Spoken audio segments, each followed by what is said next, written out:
talk about a poker face or not? At the Country Music Association Awards held on November 10th, country music star Carrie Underwood may have let her emotions get the best of her. Hosting the award show for the night, Luke Bryan opened with a short monologue in which he discussed and joked about how this year's CMAs looks much different than the last. This year, per the Tennessean, the CMA Awards returned to Nashville's Bridgestone Arena after having a smaller, audience-free ceremony in 2020. Taking the stage at the beginning of the show, Bryan made sure to get plenty of jokes in.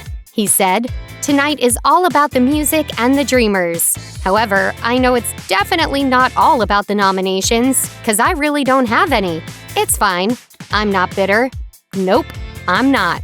However, one of the next jokes in his monologue didn't seem to go over too well with at least one person in the audience, former American Idol winner Underwood.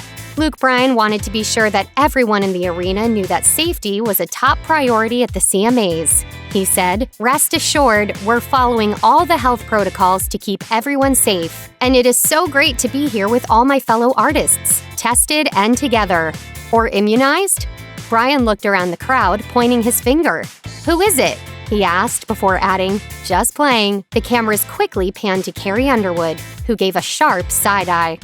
It seems as though Underwood may have reacted that way because the joke was a dig at Green Bay Packers quarterback Aaron Rodgers, who lied about getting vaccinated. On November 6th, Underwood's husband, Mike Fisher, took to Instagram to show his support for Rodgers. In early November, Rodgers revealed he was not vaccinated for COVID-19 after contracting the virus, but stated he was immunized back in August.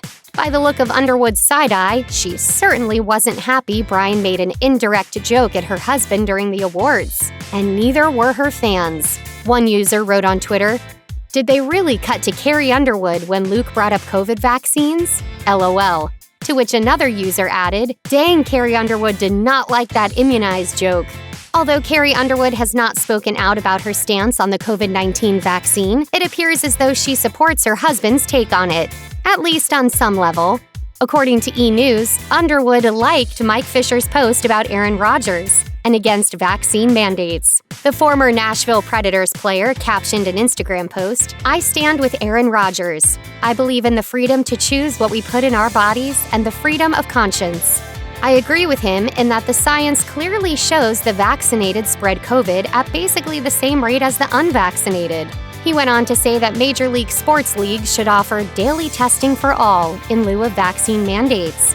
Fisher explained that he feels as though the government doesn't care about the health and well-being of U.S. citizens, but that it's about control over our lives. Fisher's Instagram caption continued, "I won't stand for that. It's time to fight for our medical freedom. And I feel for those that have been fired for choosing medical freedom. People losing their jobs over a medical choice is un-American and unacceptable." Given the current political climate, it's not surprising that Fisher's post found itself in the headlines. Carrie Underwood tends to keep her feelings on various political matters to herself and has never come forward to support a particular political candidate. In fact, back in 2008, she took a stand against celebrities who choose to share that information with their fans. She said, according to the New York Daily News, "There is someone I do support, but I don't support publicly. I lose all respect for celebrities when they back a candidate." And while Underwood doesn't typically mesh politics with her career, she has spoken out about causes that are important to her. In 2012, for example, she expressed support for the LGBTQ community. Underwood told The Independent, according to Us Weekly, "As a married person myself, I don't know what it's like to be told I can't marry somebody I love and want to marry. I can't imagine how that must feel. I definitely think we should all have the right to love and love publicly the people that we want to love." The outlet reported that Underwood was a registered Republican at the time. Check out one of our newest videos right here. Plus, even more Nicki Swift videos about your favorite celebrities are coming soon. Subscribe to our YouTube channel and hit the bell so you don't miss a single one.